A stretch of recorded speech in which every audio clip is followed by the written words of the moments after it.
Hello, and welcome to Doing Diversity in Writing, the podcast where we, as writers, explore the do's and don'ts of writing inclusively, whether that be in terms of race, gender, ethnicity, class, sexuality, ability, and so on. Why are we here? To bring more depth and breadth to the characters in our fiction, and represent them in the best way possible. My name is Bethany Ann Tucker, and with me is my co-host, Mariëlle S. Smith. Let's get started.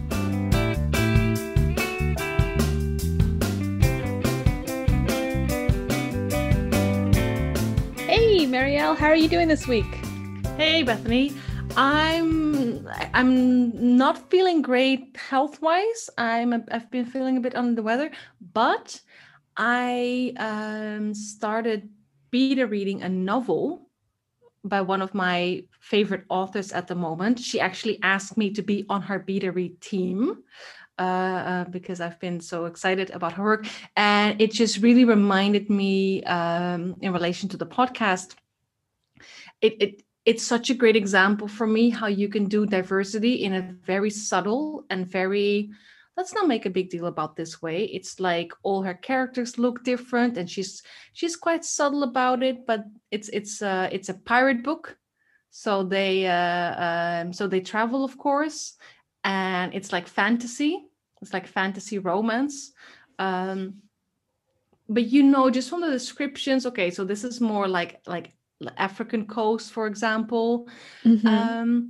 And it's just the way she does it. Like it's the diversity is not a big, it's there, but it's not a big deal. They also a really good setup for it. I think you would love it. And it's also so the main characters. So it is a straight ship.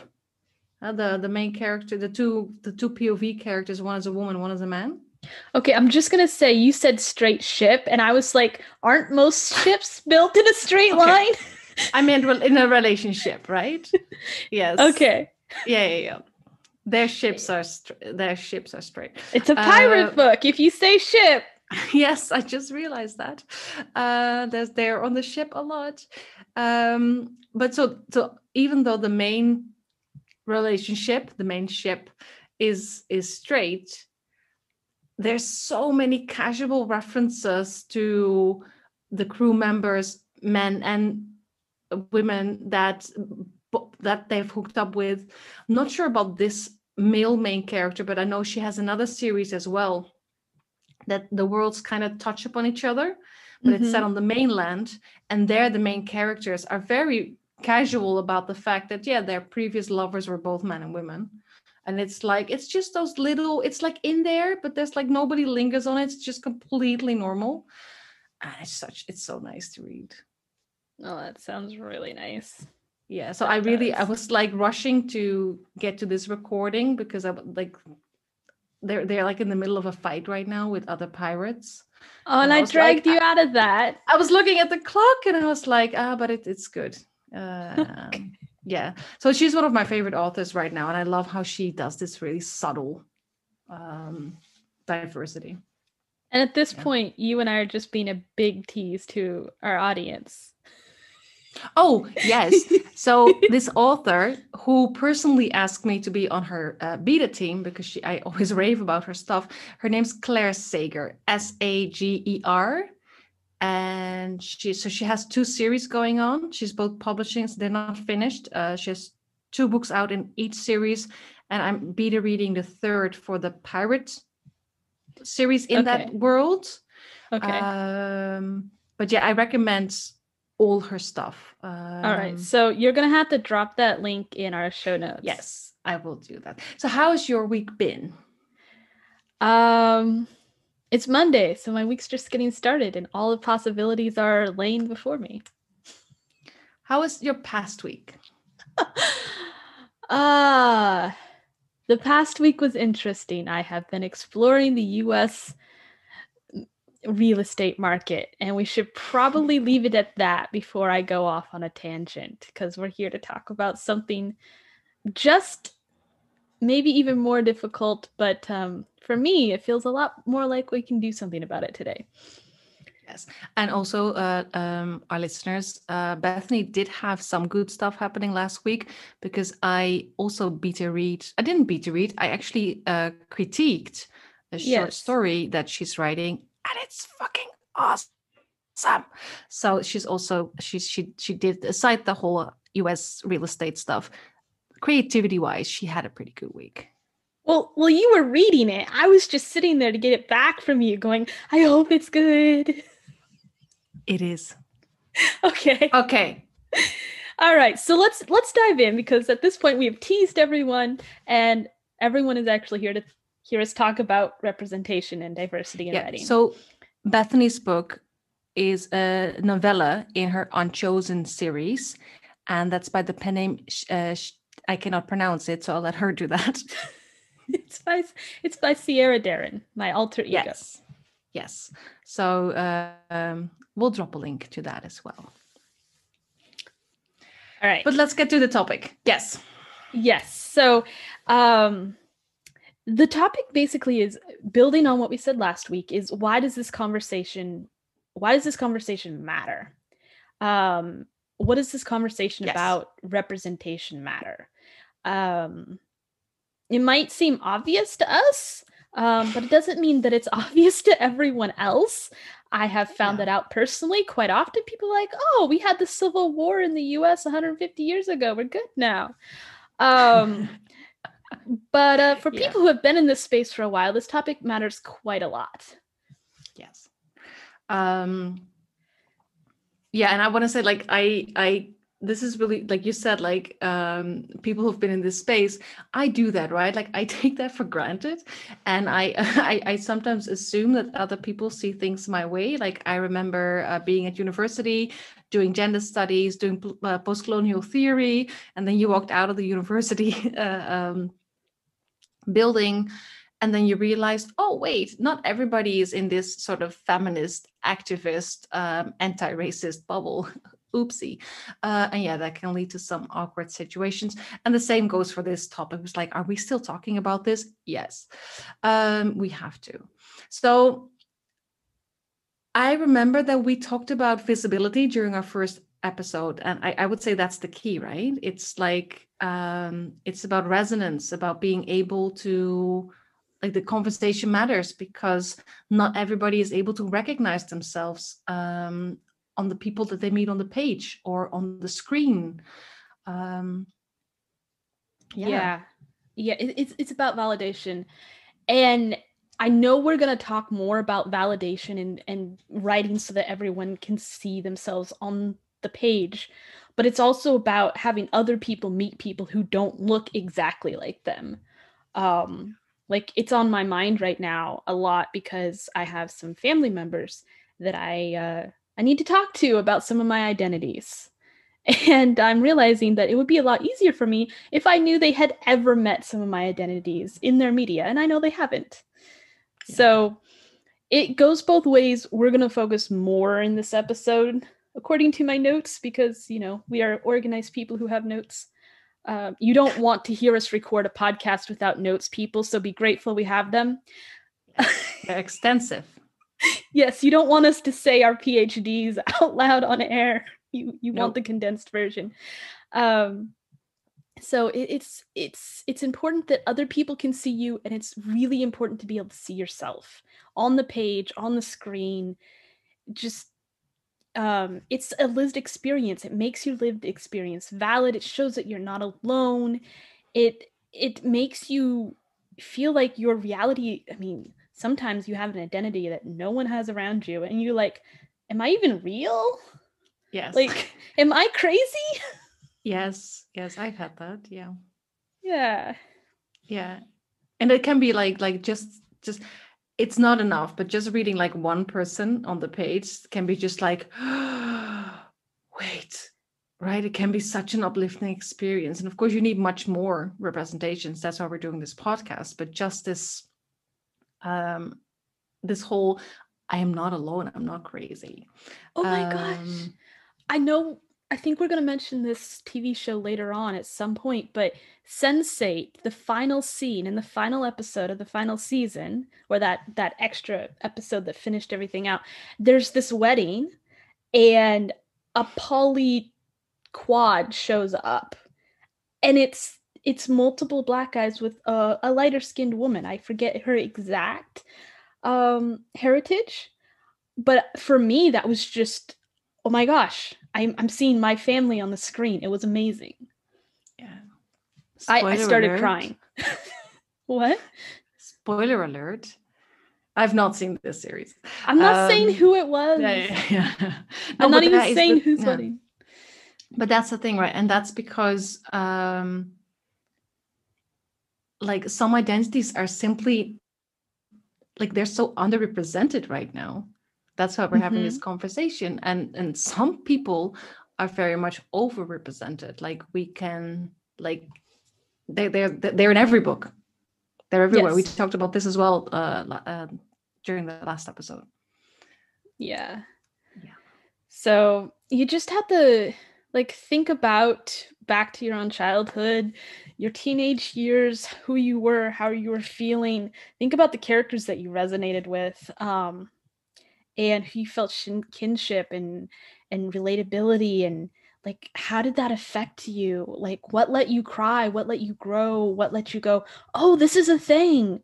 And these characters aren't always exactly like you. There might be just a little slim figure thing that's like you, but the more it adds up, it really can lift your spirits. It can change your life.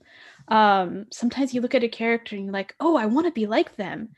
And for me, it was often like, I want to be like this person. They don't have the same gender as me, or the same skin color, or the same sexuality. I don't have the same level of ability in a certain area. But you find your way forward. But if you have to keep changing every single thing about characters so you can find anyone to identify with, that's so much mental work. It's emotionally taxing. Yeah, and quite, and it can be quite, like we said, right? Like as if who you are as a person is not being validated. Yeah, because you don't see yourself. And I would say, like, this is important, like as adults, right? That when we open a newspaper, just looking at the news, but also when we open a book and when we like check Netflix, that we see ourselves represented, right, in our stories and our lived realities. But imagine not having access to that, to those kind of characters, like in your more formative years, like when you're younger. So for me, this is why it's especially important that children have access to stories that represent them.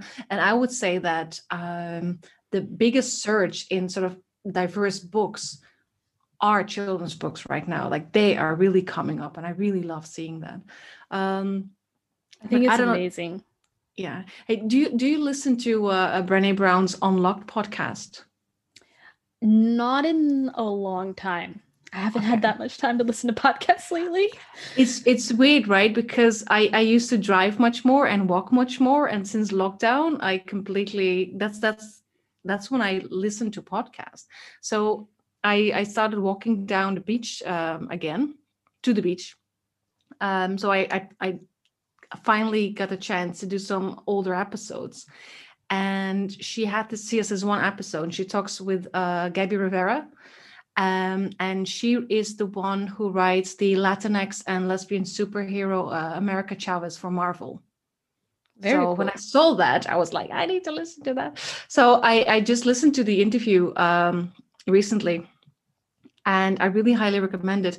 And this is exactly what they talk about as well, like this sort of like, you know, when you grow up and there's nobody like you.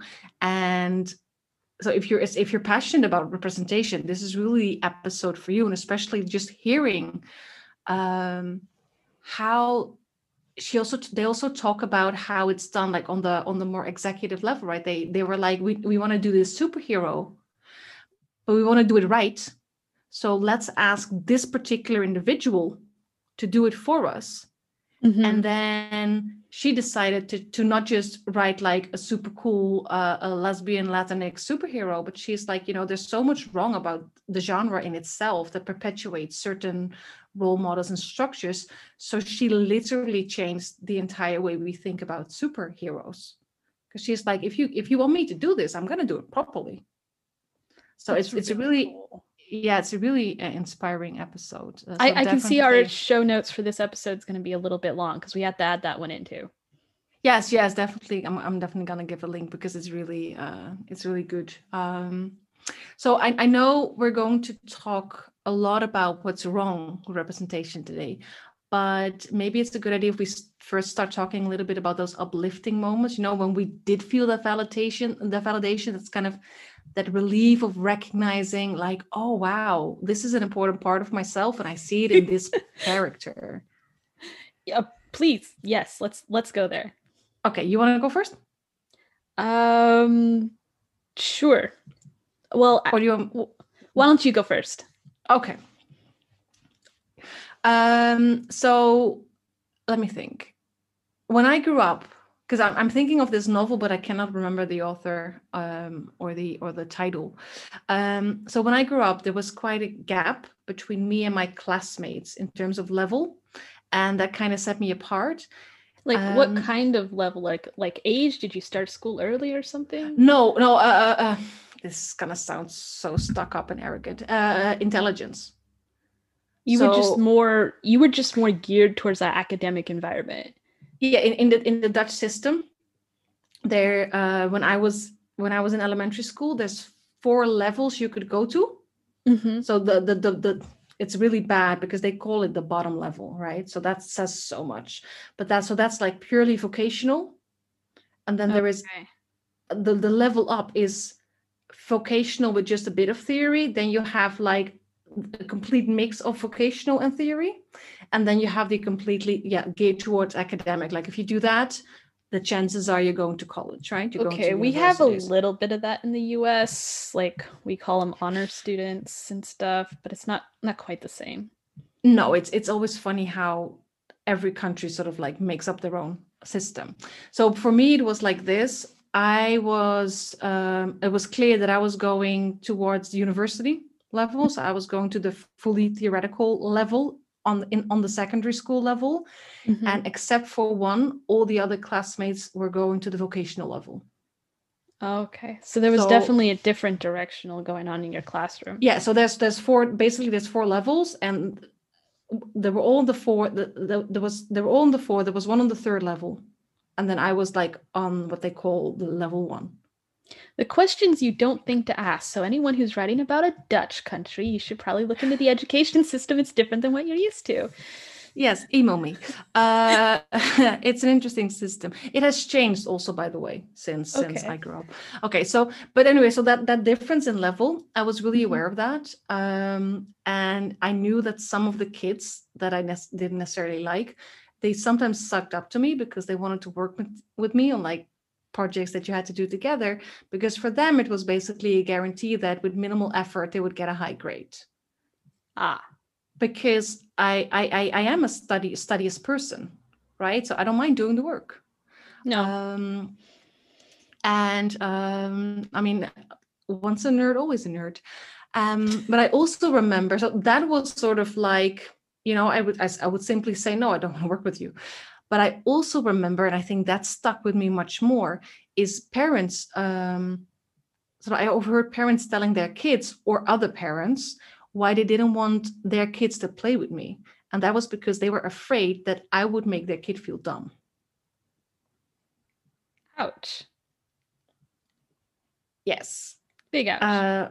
Yeah, that was a big ouch. So I this whole, this whole leaning towards making yourself small. Yeah. Right. Yeah, that I completely understand where that's coming from. So I cannot particularly remember, like I said, I cannot remember any titles or authors. And I think I have 1 or 2 books in mind. But so there were a few books that I found in the library that were about smart girls, right? And like this, especially this one book in which this girl was applauded for being the clever one, because she was the one that always kept her head cool no matter what. Like there was a group of friends and they always got into dangerous stuff, like really dangerous stuff. She was the one who got them out of trouble. And it was such a relief reading a story in which it was okay for the girl to be the smartest, or just to be smart, right? Now, I don't even know if she was the smartest of the group, but she was smart.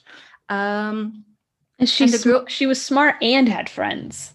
Yes, that's the thing, right? And that's like, she wasn't portrayed like she was a pain, like, for example, Hermione in Harry Potter.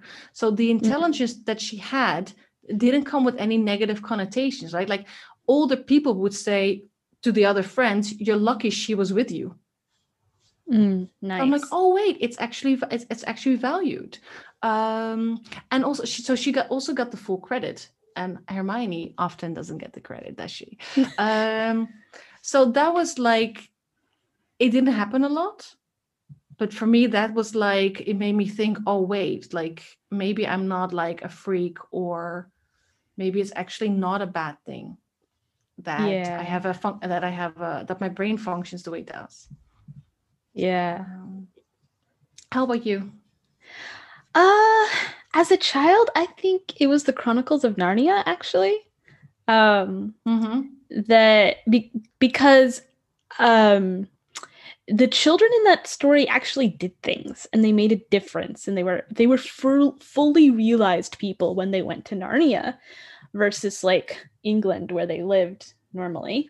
But when they went to Narnia, they were kings and queens. They had responsibilities. They had to take care of their people. Even if the adults back in England didn't recognize the full human potential of these 4 kids, when they went to this other world, it was recognized, and they fully embraced their talents and abilities. So that for me was incredibly freeing. Like, I was like, okay, I can secretly be everything, even if the people around me don't know it. And or don't want to recognize it. Yeah, not to be too hard on adults. I mean, a lot of times adults just miss it and they're busy and going around their lives. Yes. But as a teacher and someone who actually has clear and distinct memories back to the age of 3, adults usually miss how full and fully realized children actually are. I was also in love with the Margaret Henry books. They're old now. I mean, they were old when I was reading them, but they're books about young people and horses, often historical horses, but almost always boys with the horses, to be honest. Like the Misty Shikantaku series, which is based on a real story, had a girl and a boy in it, as well as the horse characters. But other than that, it was almost always boys. And a lot of the stories that I loved had boys as the main character, and like no girls or a mother or a grandmother or character. And it was the boys that I would relate to. So I would I would read the books or have my mom read them to me, and then I would retell the story to myself, inserting a girl, usually myself, into the story, and make myself important, or make the girl important to the story coming out properly.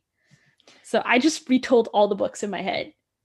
But that's kind of like what you said, right? Like if you don't have people like you on the page, or you don't have the people that are exactly like you on the page, you have to do that kind of work.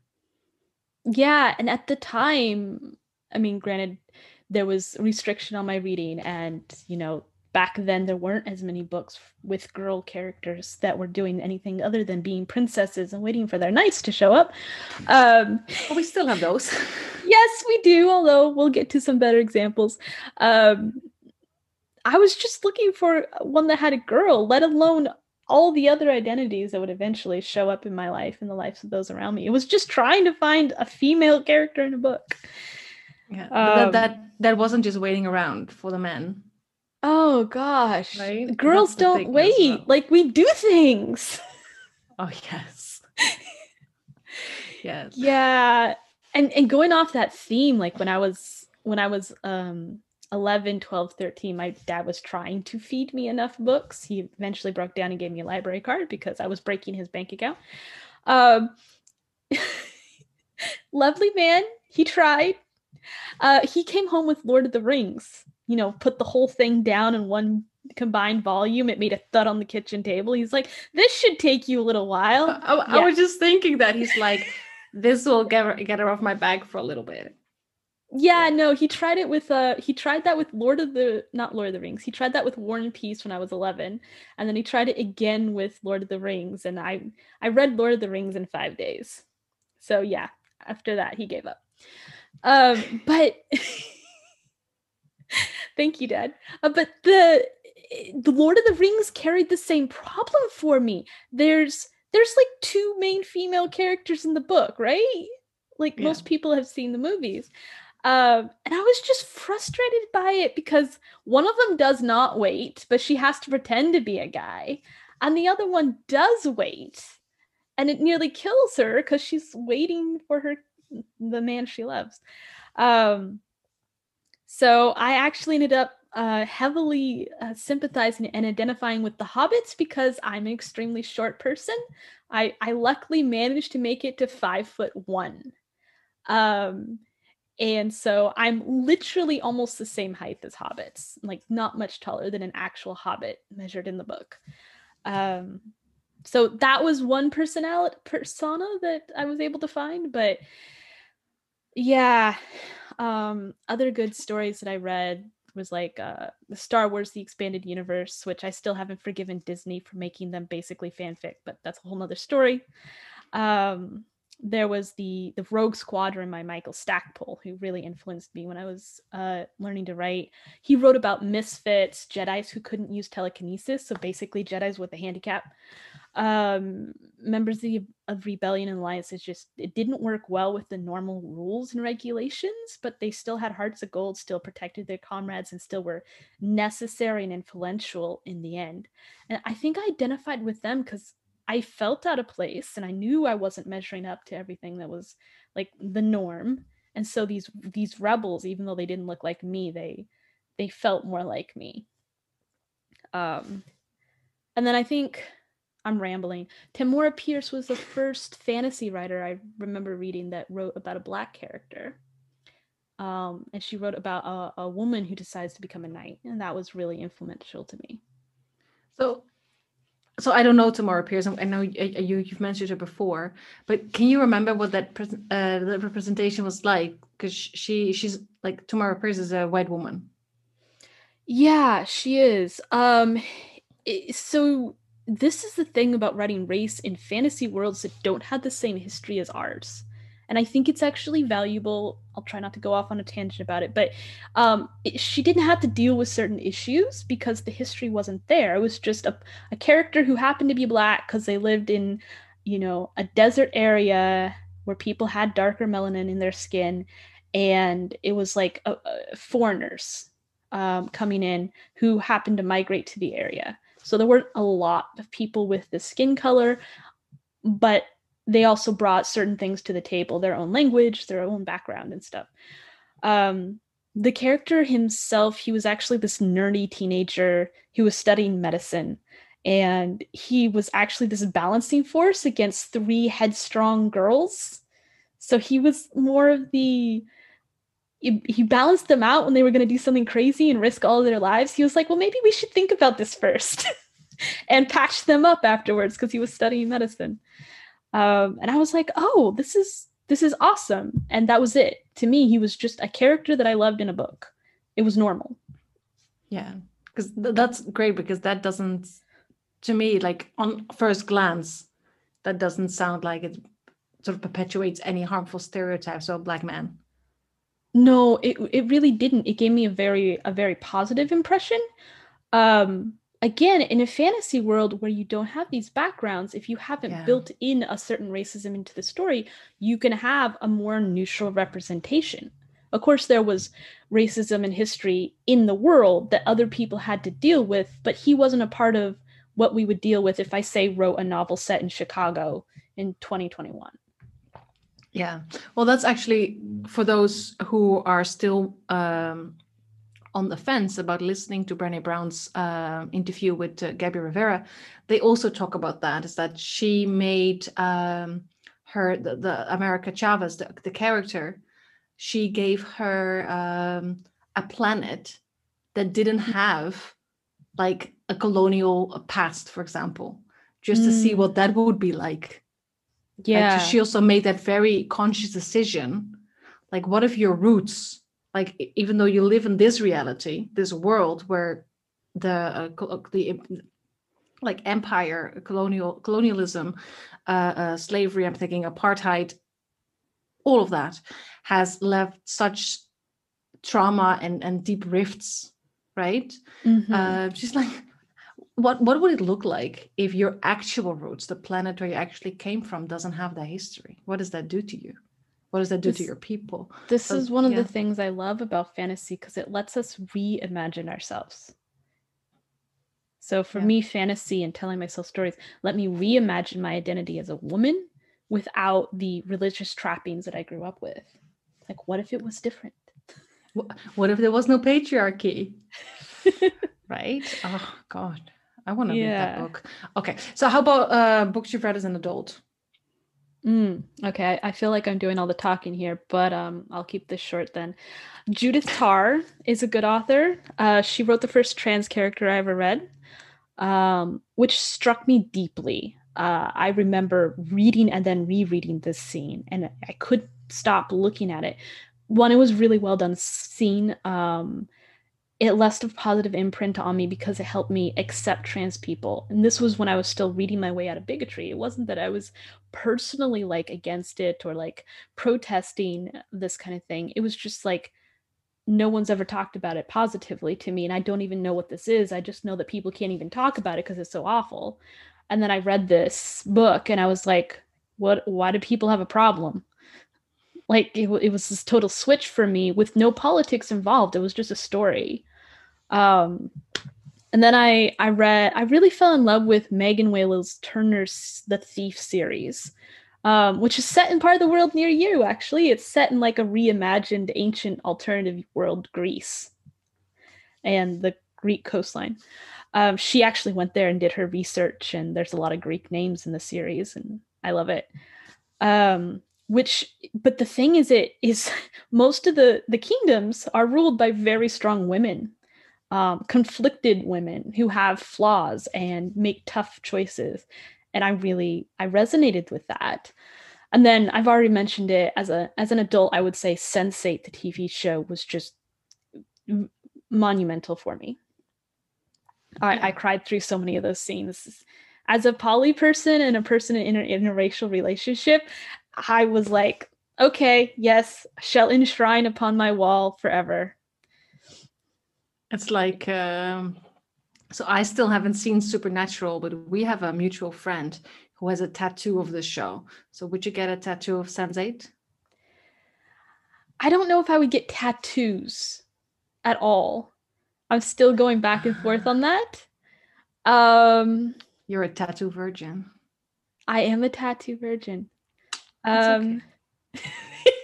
I've thought about it. I've got like one, okay? So that's not, yeah. Let me put it this way. I would have an 8-foot mural of Sense8 on my garden wall. How's that? I think that, yeah, I think that bridges the gap. Yeah. Okay. So let me give. Let's flip this around. How about you? Yeah. Let me bring one of my favorite series. So when I think of the books that I've read, like over the past decade, I the one series that comes to mind is the Shadowhunter series by Cassandra Clare. If you're watching the TV show or you've watched the film and you haven't read the books, it's not representative. Period. We're not going to fight about this. It's my professional opinion. So read the books. Okay, so you're saying the TV show doesn't do justice to the representation that's done in the books? No, what the TV show does is this. Oh, in the book it's like this. How about we turn it 180? And then the next scene happens, the next big event. Okay, so in the book they do this. How about we turn that like 180? So it's literally like, the you're opposite. in this. It's literally it's like I watch it. I've watched a few seasons, more in a like with a friend who's also in love with the books, more in a like where we're texting each other like, oh, like, okay, so this scene is coming up. What do you think? Is this person who lives throughout the entire thing, is this person gonna die? And actually this person died. And I'm like, this person doesn't die in the book. Okay, so anyway, why the Shadowhunter series though? So I identify as queer because while I actually prefer being with women, I have had long-term relationships with men in the past. Mm-hmm. So there is this character in Clare Shadowhunter's world called Magnus Bane, and he's like an That's a really cool name. Yeah, it's his chosen name. He's an eccentric warlock. He has like this brilliant sense of fashion, and he ends up in a relationship with a gay Shadowhunter. And the Shadowhunter world doesn't accept same-sex relationships. It's not a thing. Got it. So from book 1 onwards, there's like multiple books in multiple eras. And of course, he's a warlock, so he's in all of them because he's like 800 years old or so. So from book 1 onwards, it's very clear that Magnus Bane, he has had both male and female lovers in the past. And Yay. I was actually quite scared that he would eventually be turned into another gay character. Because that's what happens, right? It's like by invisibility. Yeah, like eventually you're gonna figure out what you really like. Yeah, so you're finally gonna make a choice. You're gonna stick with it. Like I get that. So like now I'm in a committed relationship with a woman, right? And my previous relationship was with a man. And now I always thought you were a lesbian, or I get, oh, so you're a lesbian now, and I'm like, there's so much teeth grinding. I'm pretty sure you can relate. Someday we're gonna have to talk about the Gingerbread Man idea of how to define romantic versus physical versus all those other identities. Yes, let's do that. Okay, so for me, so I had that fear, right? I expected Cassandra Clare to treat Magnus Bane the same as like, you know, his relationship developed, he's committed to this guy. So I was expecting her to, you know, make him like gay, right? Mm-hmm. But she did not. Like, she did the exact opposite. I kind of feel like she's been really adamant, and she keeps pointing out that he is in fact bisexual, right? So she's actually sort of like underlining again and again and again that him now being with this guy, and he wants to be with this guy. So he's immortal and his lover is not, but he wants to be with this guy until this guy dies. And that doesn't change his sexual preference at all. And it's been really refreshing. And the best part is that everybody who is of significance, Mm-hmm. they don't question it. They don't care. Because it doesn't matter. Exactly. Okay. Yeah. Oh, talking about like bi erasure. Well, the opposite of bi erasure. I was watching the I'm gonna mess it up. It's a Doctor Who spin-off. It has Captain Jack in it from the Doctor Who BBC universe. Torchwood. The TV show is called Torchwood, and the Captain Jack is, I'm not even sure bisexual is right for him. Like, when he talks, he will have attractions to almost anything and anyone of any gender, even so pansexual, species. maybe. Yeah, probably. Like, when I first met him, like, bisexual is what I thought about, but he's pretty obvious. He's like, I don't really care what you are. And for me, even though this was a male character, it was an identity I had, and I got so invested in this character because I was like, oh wow. And he has on-screen attraction to all kinds of people, and it's sincere. And that was just amazing for me to watch. And I was like, oh, it's only have 4 seasons. But yeah, it was really good. And just the feeling you get when you see something like this happen. Like a few months back, we had the inauguration here in the US, and it my sister texted out, you know, what did she say? Something like, today I was able to tell my daughters that we officially have the first woman vice president. And, you know, her children are too young to understand what this means. They're never going to remember a world where there wasn't a female vice president of the United States. But I can remember asking my mom when I was like 5, do women ever do that? And she's like, oh no, women don't do that. Yes. And she's of color. She is. I didn't even get to that point. Yes. Yeah.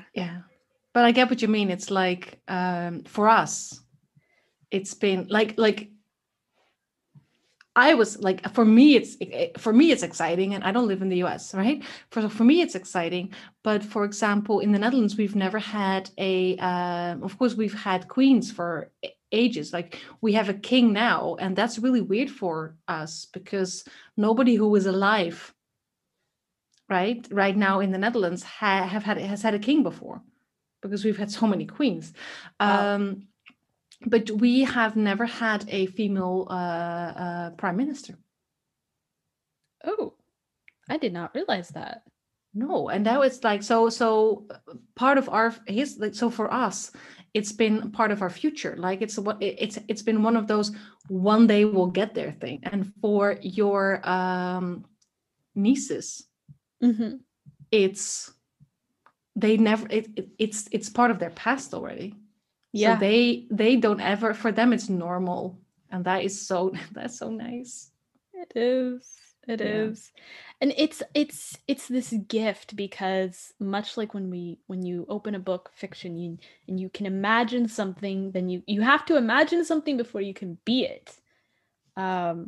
So Yes. I got really excited. Like last Halloween, there were all these girls dressing up as Ruth Bader Ginsburg, the Chief Justice, who recently passed, unfortunately. And that to me was amazing. Like nobody told me as a child that a girl could be a judge. Nobody. Like that did not cross my mind. No. Yeah, but this is the point. Like representation. It's also it's about those role models. So like knowing that somebody already walked that path before you. You don't have to be the trailblazer because other women have done that before you. In the case of Ruth Bader Ginsburg, that actually reminds me of this article that I read a while ago. It was about this medieval fair, right? So 2 white people were dressed up as the rulers. So what, the king and the queen of the fair or something, the prince and princess, something like that. Oh yeah. So they were like welcoming their people, right? Like in their roles, as you do, right?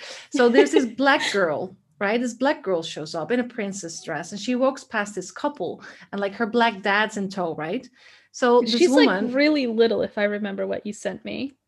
It was like a little girl, a little black girl, right? Like 4 or 5? Yeah, maybe 6, something like that, right? So this woman, the woman who's like the queen, right? She asked this young girl, the fair queen. She asked this young girl, like, oh, hello, like, do you belong to the same kingdom? Like, are you one of our? And the girl's like, no. So the woman is like, okay, oh, well, where are you visiting us from? And the girl's like, Wakanda. And this woman, so there's this white woman. She's dressed in this like royal dress. She just doesn't blink, crosses her arm, makes a Wakanda symbol, and tells this girl that I'm so honored, like that we have a princess from Wakanda visiting our lands. And then she pokes her like husband, right? The fair king. And he was talking to some other people. So she goes like, my love, we have a visitor here from the kingdom of Wakanda. And this guy too, no blinking, turns around, makes the Wakanda greeting, and also says, oh, it's such an honor. And this black girl is just like so happy, right? And her dad too, like in the article, it's like they're described as like they're just beaming, right? So for me, this is why this conversation matters. This is why representation matters, because I mean, it was such a big deal, at least here in the US, and I'm sure other places as well, when Black Panther came out. Like the energy in that theater, when Peter saw it, I was like, oh my gosh. But like that was for me, like I went as a white woman with my white partner, went to see Black Panther. So we felt that. So imagine like you going with your black guys. Yeah, both of them. Yes. So I'm like, for me, it was a big thing. I got emotional watching Black Panther. Yeah, I mean, it's a freaking good story. Yeah, but imagine what it's like So we understand, like you understand, like if you're invested in the topic, like we are, I understood what this meant. Yeah. Right. So like I said, it made me emotional. It opens up the mind. It frees the mind, not just of a young Black child watching it, or a young, or even a middle-aged Black person watching it, but of anyone else to imagine the difference. Like when I walk a store with my husband, like I want them to think about Black Panther, not the latest like grungy, drug smuggling cop show. Like that's a different headspace to be in when they see him. Yeah. Yeah. No, I earlier we talked about princesses being reimagined, and since you just told the story, I'll tell you this one. I think I shared the video with you of oh yeah, I think I know what you're talking about. Yeah, this girl's a little younger. I think she's like 3 or 4. She's wearing the full Elsa costume, that teal dress and the gloves and everything, and she's in her backyard, and there's like 12 inches of snow. I don't know where this was filmed, but somebody's playing the Elsa music with the Elsa song, and the girl's singing along, and she's acting out the Let It Go motions. She must have seen this so many times because she's doing all the motions. And he gets to that one part in the song where Elsa pulls off her gloves, like the cold never bothered me anyway.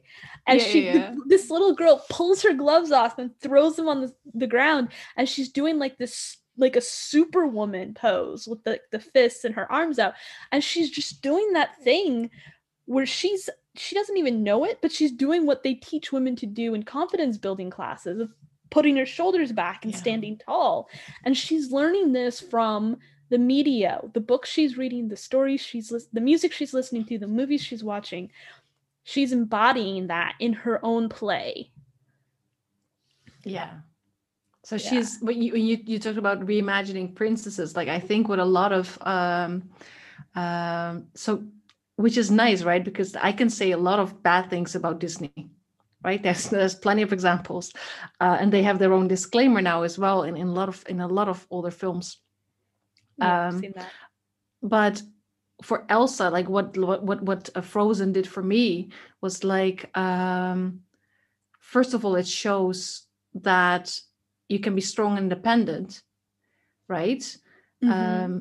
But you can also you can still be vulnerable with this like soft front, like very like just understand this, people. Like I'm very much a Brene Brown fan, so strong back, soft front, wild heart. That's kind of my my thing.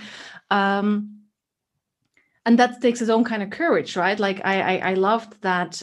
For me, Frozen for me was like, they have this idea that, oh, only true love can fix it. And of course, the fixation is on which of the guys is it? Yeah. Right? But I loved how they turned that whole story that they have been telling so often, right? Disney has told that story, and not just Disney, that story so often, the romantic story. And then we realize, oh, wait, the true love is actually the love between the two sisters. Yeah. And which that has been going on forever. Like, wow. So it's yeah, it does it helps with the reimagining, and it makes girls like understand that you can be strong. Yeah, that's okay to have power. Yeah, and I like I think his name is Steph. I hope I'm not getting it wrong, but Anna's love interest in Frozen, the man with the reindeer, like he's a good representation for men, to be honest. Like to think about like, oh, I can be an awesome boyfriend, but I don't have to be the center of her universe, and she doesn't have to drop everything for me, and we can still both be fully realized people, and our love can still be, valid. Yeah, and without him taking the credit, right? Like he's aiding her. Yes. Right, but she's still doing her own. Like what you often see is even if you have pretty strong female characters, you'll see the plot sort of like halt until a male character shows up and he does something that pushes the plot forward again. So I think in like for me, it's like, it doesn't mean you have to be like, I love interdependence, as an idea instead of full independence, because the connection is still important. We do need other people. So I like the way that it's not complete, like she's not dependent on him, but he's helping her, and that's making her reach her goals faster. And he's not dependent on her, but together they do a much better job. Yeah. Yeah. No. I often like sometimes I get that feeling when people are wondering, like, what does it matter? It's fiction. It's just fiction. Like, there's are there no books that just made you? I want to ask people, are there no books that just opened your mind and turned your world upside down, that made you feel understood, that made you feel less alone, that helped you keep going? And even if it's not a book, there's a story somewhere that meant something to you. I think almost everybody can point to a story somewhere. And people, who said this? Oh, I wish, no, it wasn't. I don't know who said this, and I feel bad because it's a very famous woman writer, I believe, but there are cultures without the wheel, but there are no cultures without story. As humans, we need story. We learn from myths. I don't know. I love it, but I don't know who said it. If I can find it, we'll put it in the show notes. I literally ran across it yesterday and I forgot to write it down. But I read that and I was like, yes, we are a people of story. Yeah, we're storytellers. Yeah. Yeah. So people just learn from fiction. We learn from ourselves. We turn ideas that we can't concisely make into these stories so we can carry them forward, things that we don't even have words for. No, and I think for me, and this definitely at least partly has to do with privilege, right? Is that what a lot of people don't seem to understand is that representation, or the lack thereof, can be a matter of life and death. Yeah. And like I said, privilege has a lot to do with that, because if you are overrepresented, you don't understand that this is an important issue, right? You don't understand what it's like to not be. No, because every time you open a book or you turn on the TV, there you are. Yeah. Right. Yeah. So that's privilege. So do you mind if I share an example of that? That's the whole life and go ahead. Thing? No, I think we should highlight this. Yeah. So for context, I published an anthology with two fellow editors a couple of years ago on the 31st of March, which is International Transgender Day of Visibility. And the book is called Courage is a Gift and Other Stories by and about transgender, non-binary, and queer people. And we can drop a show note because both anthologies that I have are free. You can get them for free online. And like I said, these show notes will be deep today, but valuable. Yes. So I had known Ash Roberts, one of the co-editors. I'd known her a little bit because we move in the same writer circles on Facebook, right? Mm-hmm. And that's how I came to ask her to be a co-editor on this project. So in her introduction to the collection, Ash tells her story about discovering, she's transgender and how this lack of good representation led to this real low point. And then she starts talking about fiction specifically, and that's actually the bit that I want to share with you all. So if you want to read the entire introduction, like I said, we'll put in the show notes. You can get the book for free through my website. But so here's the bit that Ash writes about fiction specifically in the introduction. So this is a quote. Okay, give it to us. There is a story I tell on occasion. After I realized I was transgender, I fell into a low point in my life. I saw the violence perpetrated against transgender people and the barriers to healthcare. This was 2017, the year that North Carolina forced transgender people to use the bathroom corresponding to their assigned birth. I was frankly ready to take my life. But in spite of what my mental state was at the time, I've always been a voracious reader. While making preparations to end my suffering, I continued reading through my ever-growing to-be-read pile. I started reading The Hammer of Thor, Rick Riordan's second book in his Magnus Chase and the Gods of Asgard series. On those pages, I was exposed to Alex Fierro, a gender-fluid character. It was the first time I'd seen a character even close to me in a story. I cried, tears of relief and of joy.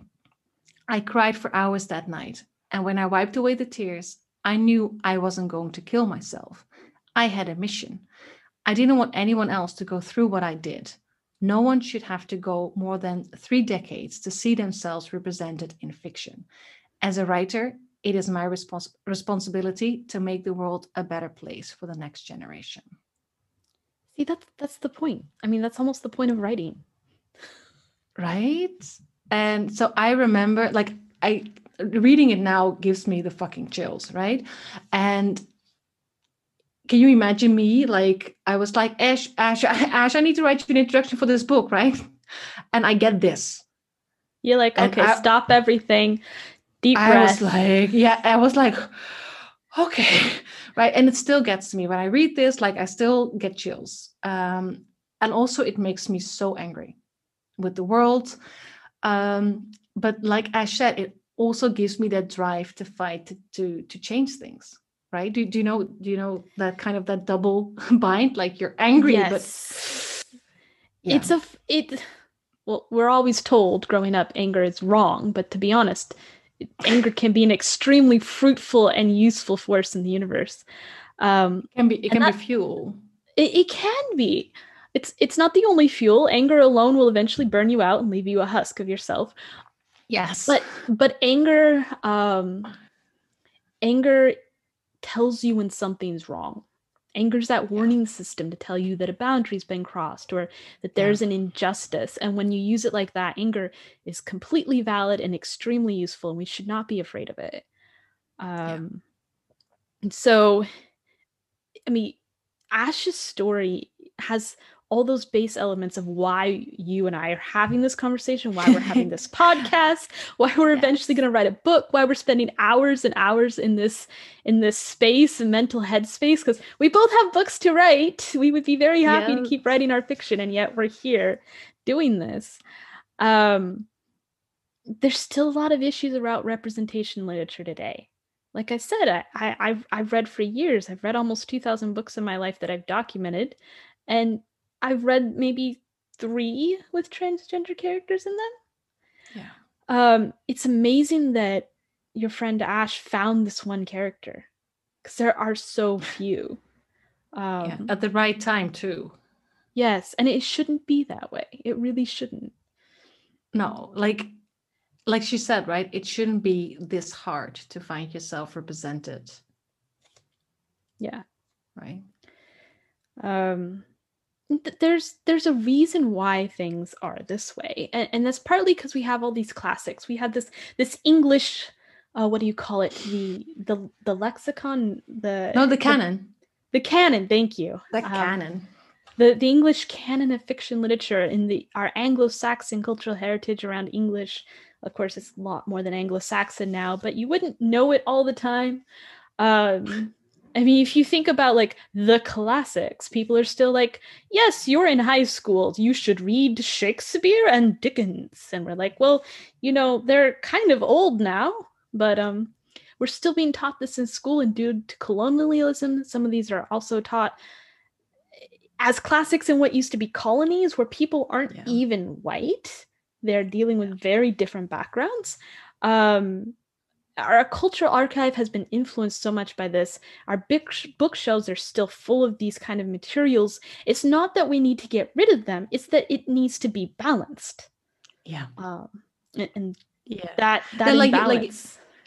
It's like what you said, right? It's not that we shouldn't read Dickens, right? But it would be nice if we can read Dickens and then maybe some contemporary African-American author would be great. Right. American Chavez. Or yes, for example, right? Like would that be too much for English classes these days to actually read comics? I don't know. I mean, but I think they're a good form of literature. Yeah, same. But this actually makes me think, because it's funny, right? Because it's 2021. Right? We've had this fight when we were in school, but there's actually right now, there's a film and series on Netflix in which 2 teenage girls of color ask their very white male English teacher why they are still reading this or that book, or why their reading list isn't more inclusive. So we we are still having that conversation despite that, like where we are right now. So these are the film is Moxie and the series is Ginny and Georgia, and both of them came out in 2021. Which one has the two girls questioning their professor? Because I watched Moxie and I don't remember that scene. I remember an English teacher being challenged by a Black girl, but not two friends. No. So you have her in Moxie, and then in Ginny and Georgia, there's also a girl of color asking her teacher, like, is this the reading list? Like, how come there's like 15 white people on this and like most of them are male? So it comes up in both films, and I thought that was characters. Yes, and I found that really interesting because they both came out this year. I think it's extremely fitting. I think it's where we're at right now. Yes, and I'm sort of like kind of angry that we didn't deal with this before, but hey. But again, listen to that podcast, Brene Brown, Gabby Rivera, because they also talk about this. They talk specifically about how the hero's journey is so often the white male's journey. Yes. And how very frustrating that is. So that all ties in. So yeah, perhaps you were right. Perhaps this is why we're doing the podcast right now, because this is the right time to have this conversation. I mean, I think it's always the right time, but maybe you had the conversation effectively, because people have said this for years, and you know, a lot of times you just ended up in jail or dead. Yeah, it's like the society as a whole needs to be ready for the conversation. Yeah. All right, so I know we're going to go in depth in how representation works functionally in our future episodes, but would you mind explaining briefly how it works in relation to this imbalance of voices that we're still struggling with? Like, we've hinted at it. Let's make sure we nail that down, if you can. Briefly. Yes, we're not good at it, but we're going to try. Okay. Because I'm like, I've done guest lectures on this stuff. Okay, but briefly, let's crack's head. Layman's language, my dear nerd. Yes, I will try. Okay, so representation, you know, the act of representing, it works on two levels, and it addresses two separate though interconnected issues. Okay. So for now, let's just say that when we talk about representation, the first issue we have to address is that there is a general lack of representation. There is the very simple fact that some people are underrepresented compared to other people. Okay, I think we've talked about that a little bit. Yeah, so certain identity markers are not as visible on the page or on Netflix. So it's about who's present in the books and who's not present, who gets a voice and who does not get a voice. Yes. So this is the quantitative part of the discussion. It's actually something you can tally, right? You can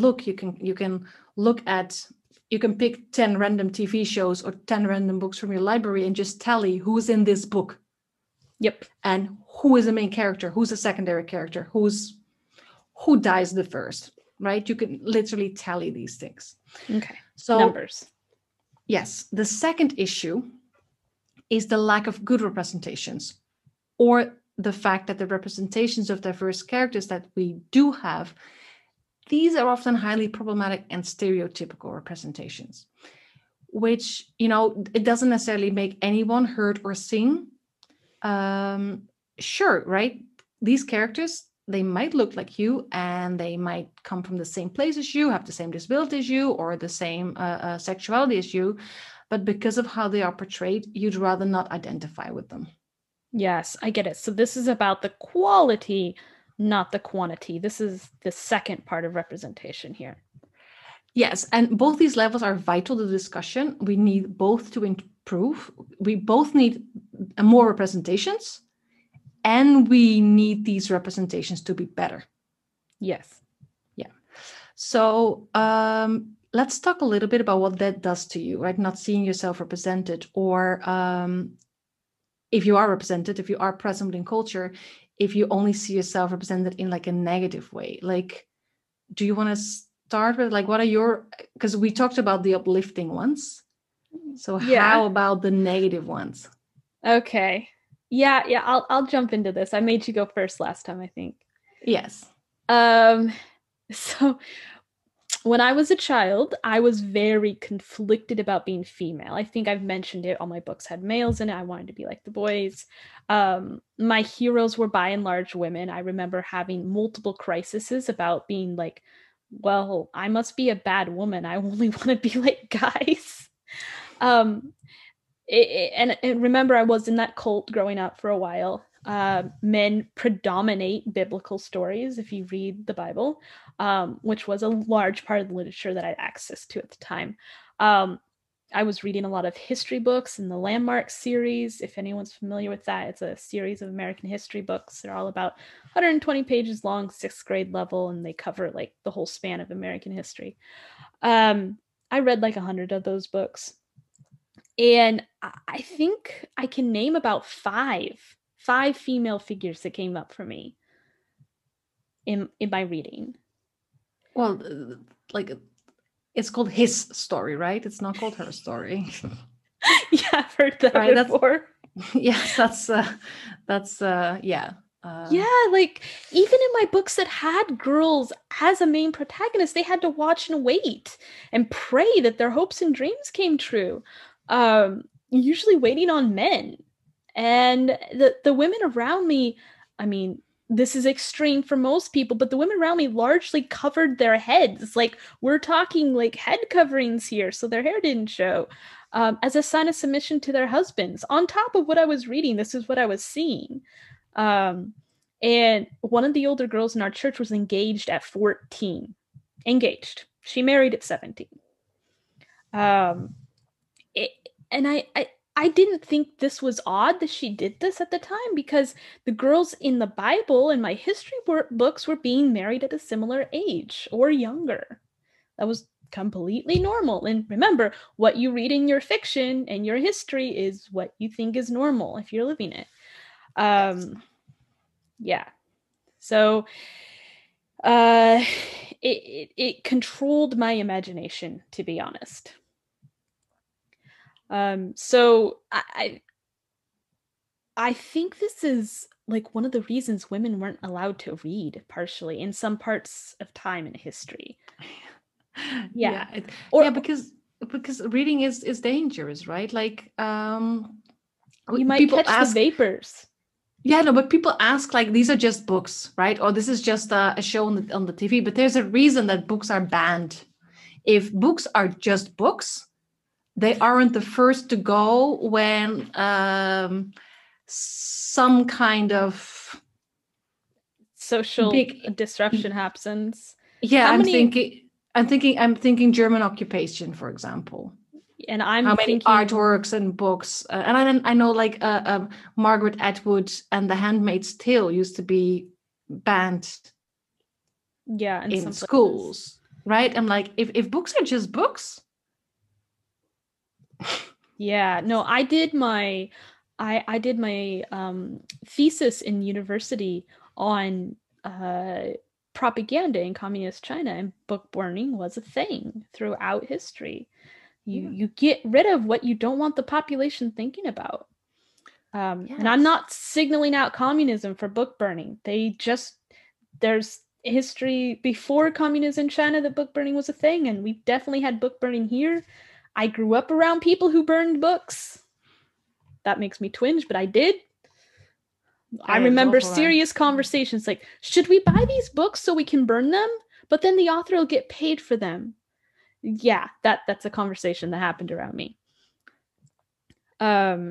So where was I in my notes? Because I got a little heated about that. Fire in books. Well, you were talking about women. There's a reason women are allowed to read. Yes, because books are not just books. Yes, I got off on a tangent. Yeah.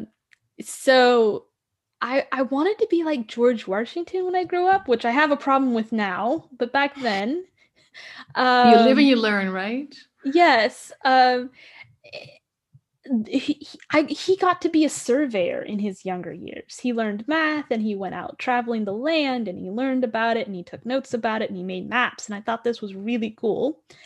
And he got to change his world based on what he thought would make it better.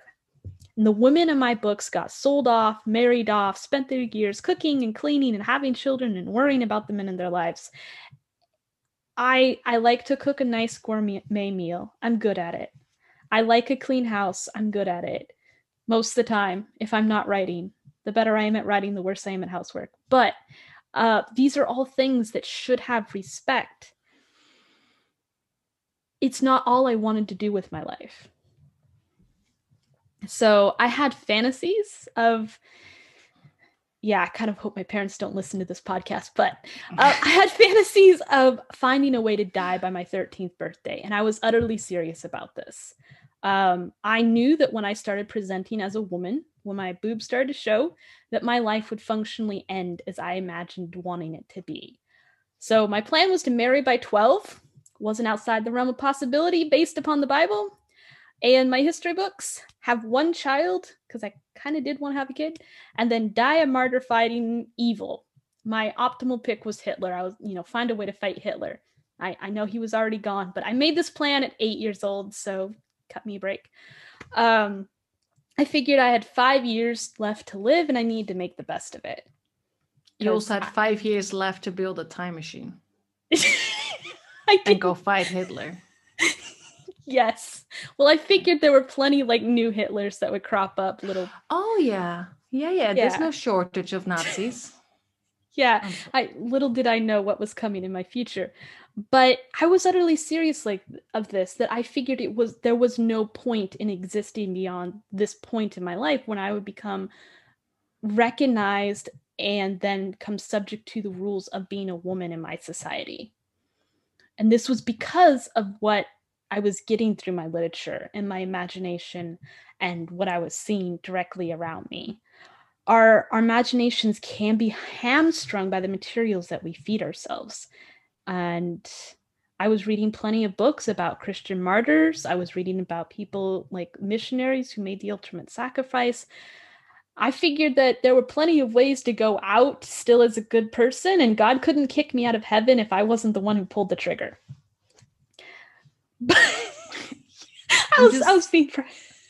I'm just thinking here. See, representations are a matter of life and death. They really are.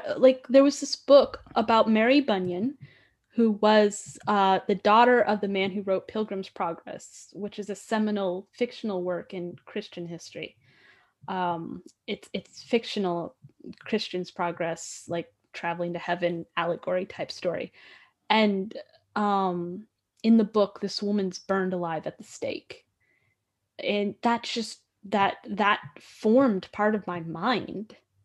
This idea that I had an identity that was that threatened, that the rest of the world would hate me for being a Christian, and that I was at risk for believing in God.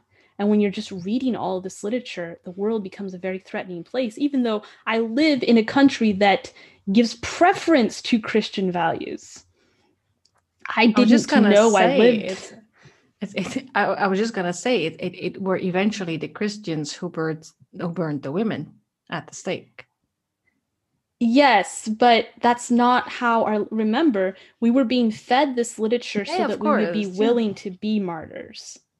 It's grooming in the religious sense through our fiction and our literature. Fortunately, my parents did leave the cult. I mean, it cost us something, but we left. And other literature entered my life. My father, of course, started giving me classics like War and Peace and eventually Lord of the Rings, and I got a library card. I met characters like Princess Leia in Star Wars. She was amazing. Princess Leia. I thought she was freaking awesome.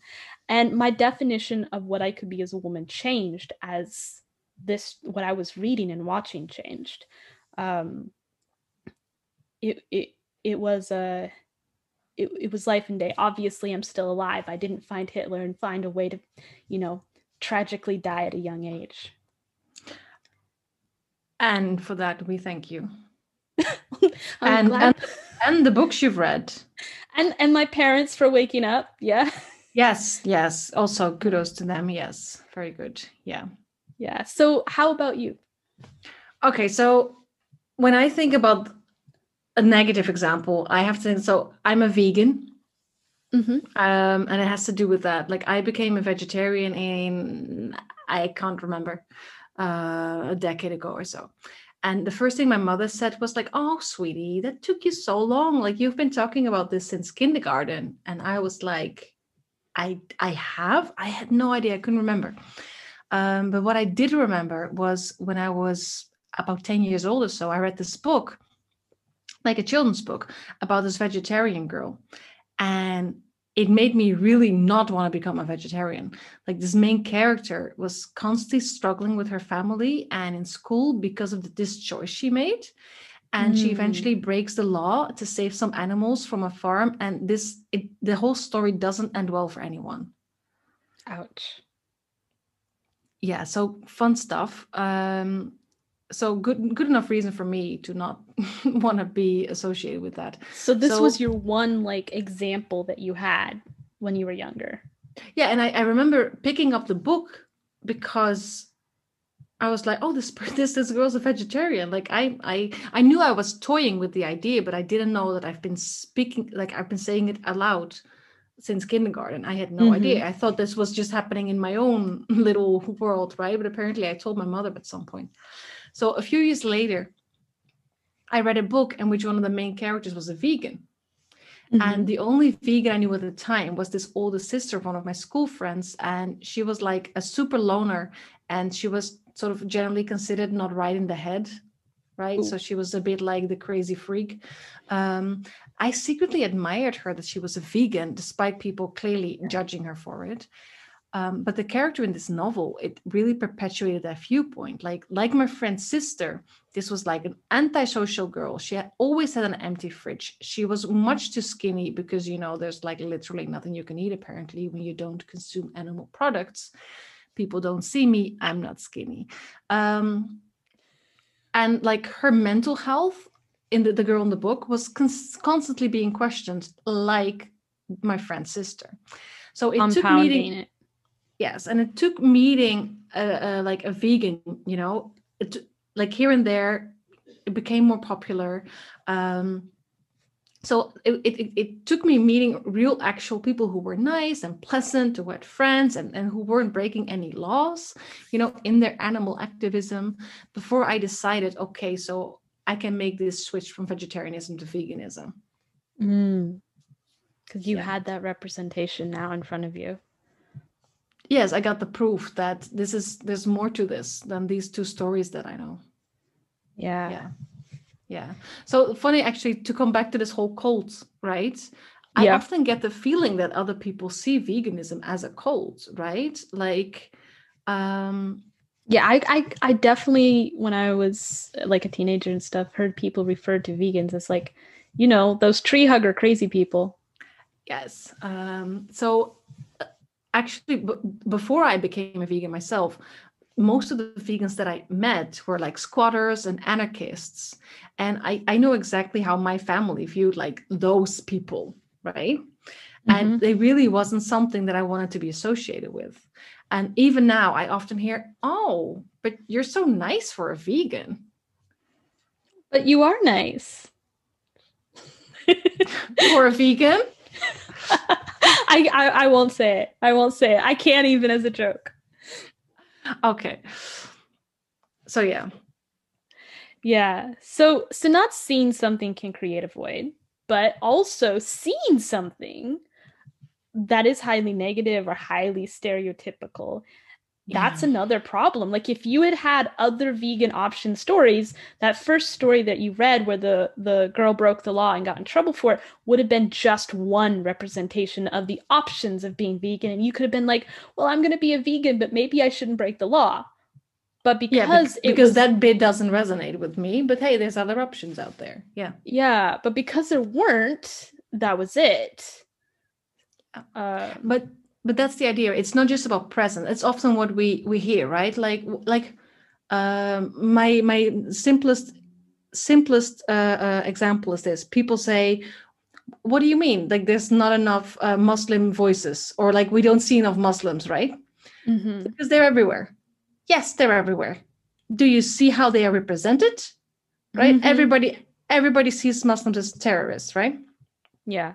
Not everybody, but that is the general gist when you turn on the TV.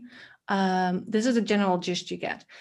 So some people say, what do you mean? There's plenty of women in books. Yes, but if they all want to have babies and get married and they cannot actually function until a male comes into their life to sort of like move the story along, very painful. So it's not just about being present, because some identity markers are definitely present, but it's also about the how of that present, like the quality, like I said. If all the Black guys that we come across are criminals, if all the Black women are like loud and hysterical and dominant, and all the gay guys are like flamboyant, the lesbians are like super butchy, all the bisexuals are like very confused people, and all Muslims, right, are more than willing to blow up everyone who doesn't believe in Islam, just throwing a handful of stereotypes out there. And if you're nothing like that, despite being Black or gay or Muslim or all of the above, those representations still don't represent you. Yeah, you can start walking away from yourself. Yes, and so I would actually say that depending on how persistent these stereotypes are, they might even disqualify your own lived experience in the eyes of those you meet along the way, right? Because you aren't Black enough, you're not gay enough, you're not Muslim enough, not woman enough, and so on. Yeah, exactly. I went for a walk recently with my husband, and I asked him about being Black enough as a kid growing up for him. That's been a thing. It's something we've talked about before a lot, actually, and there's so much diversity in the Black community. This is an international podcast, so there's the community of people of African descent throughout the world, but in the US, even just the African American community, we're not even talking about immigrant Black communities. I shouldn't even say Black immigrant communities, because they would be, Ghana immigrant communities or Nigerian immigrant communities, etc. But there's still limited representation of what quote unquote Black people in the US are. Even less back 30 years ago when he and I were kids. And the representation that he had around him of Black didn't really jive with how he saw himself as a kid, which led to a lot of tension, especially as he grew more self-reflective in his middle school and teen years. He wasn't, quote, hood, if you understand that term, like that urban inner city kind of Black that you see on TV a lot. He wasn't country Black, which is something he had to teach me what was like. In the hills of Tennessee, you have country Black, which is different. And he likes speaking in a highly educated, clear pronunciation manner, which he didn't realize until recently is because he had speech therapy as a kid. So he learned to speak properly, which made him not sound like everyone around him. He doesn't curse very much. He wasn't into hip hop. He loved superheroes, but there weren't any superheroes that looked like him. So it led to this tension, this looking around for something that wasn't there. Yeah, so like we already talked about Black Panther, right? Yes, and I went and saw that with him. It was amazing. Yeah. So I get that you don't love, like, you love superheroes, but yes. Yeah. Yes. No, Batman and Spider-Man were his superheroes. Like when I met him, he had this huge like Spider-Man doll that sat on his bed even in college. But like it's so far we've talked going back to Black Panther, it's the only movie we ever bought the movie poster of and put up in our house was Black Panther. Yeah. But that says so much, right? Yeah, he didn't have a Black Panther growing up, so he grew up admiring and being very into like Japanese anime and Spider-Man especially. He got really excited. Spider-Man Into the Multiverse. He went and saw it.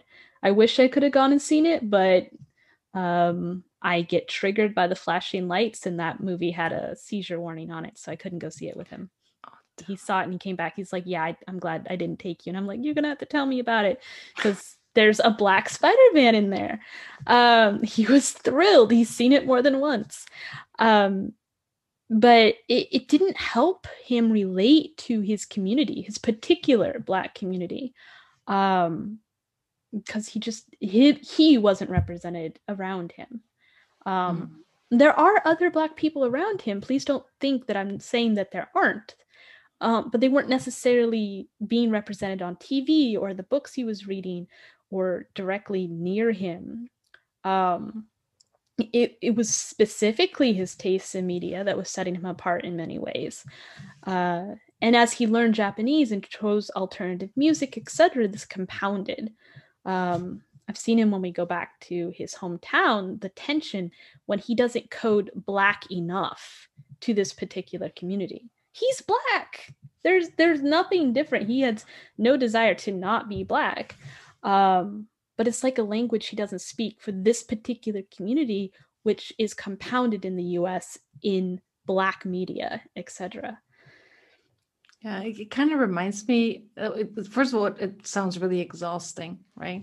But it also reminds me of being told again and again, like, that's not ladylike, girls don't do that, right? Yeah. It's like you are showing behavior that doesn't fit within how we want you to be.